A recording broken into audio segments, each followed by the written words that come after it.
Aalis na po ako. Sandali, honey. Ano nangyari sa'yo? Ang laki ng eye bags mo. Namumugto yung mga mata mo. Ang laki rin ng pinayat mo.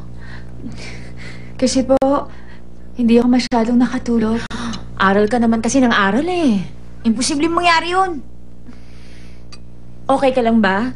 Huwag ka munang pumasok, magpahinga ka. Okay lang po ako. Kapag sumama ang pakiramdam mo dun sa school, tawagan mo si Jello. Magpahatid ka sa kanya, okay? Alam mo, kapag kita ng kuya ko yung pagmumukha mo, baka himatayin yun. Mukha ka na kasing multo eh. Oo nga, no. Iiwasan ko na lang siya. Aalis na po ako. Bye. Mag-breakfast ka bago umalis. Wala po akong gano'ng kumain. Sige po.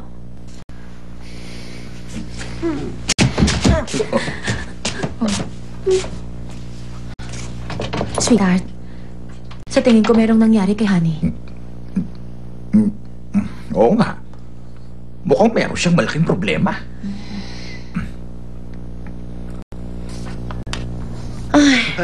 Honey, nagda-diet ka ba? Hindi ka kumakain, nangangayayat ka na. Wala kasi akong gana eh. Bakit? Dahil kay Jello, tama ba? Magkwento ka. Makikinig kami. Siguro. Dapat subuko na ako sa kanya. Ay, nako. Maraming beses na naming narinig yan.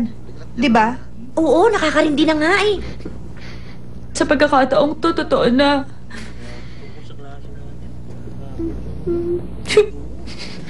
Ano? Nagli-live-in? Nagli-live-in? Sina Jello at Era?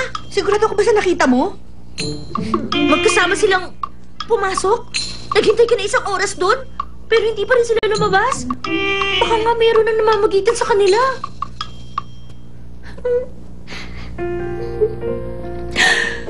Nagiging malinaw na sa akin ang lahat. Na-realize ko na gustong-gusto ko pala sa Jello. Kaya ako nasasaktan ng ganito. Ang sakit. Kapag nasaktan ka, masasaktan ka talaga.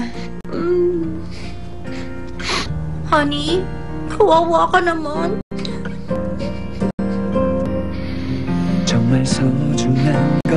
Best, our topic for today is about speech in modern-day society. Let's begin. First of all, we will discuss different speech patterns, starting from the basic. Here's an example.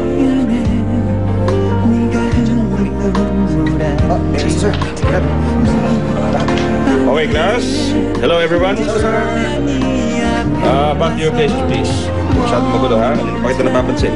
Okay, we'll start the class. Please get your manuals. Okay, let's discuss our code of ethics. 1, 2, 3. 1, 2, 3. Okay, back to your places. 1, 2, 3. 1, 2, 3. Okay, one more time. 1, 2, 3. Aleo, focus. Okay. 1, 2, 3. 1, 2, 3.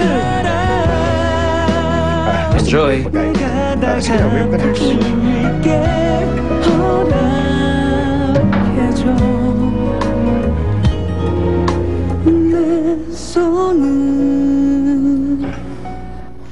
잡아줘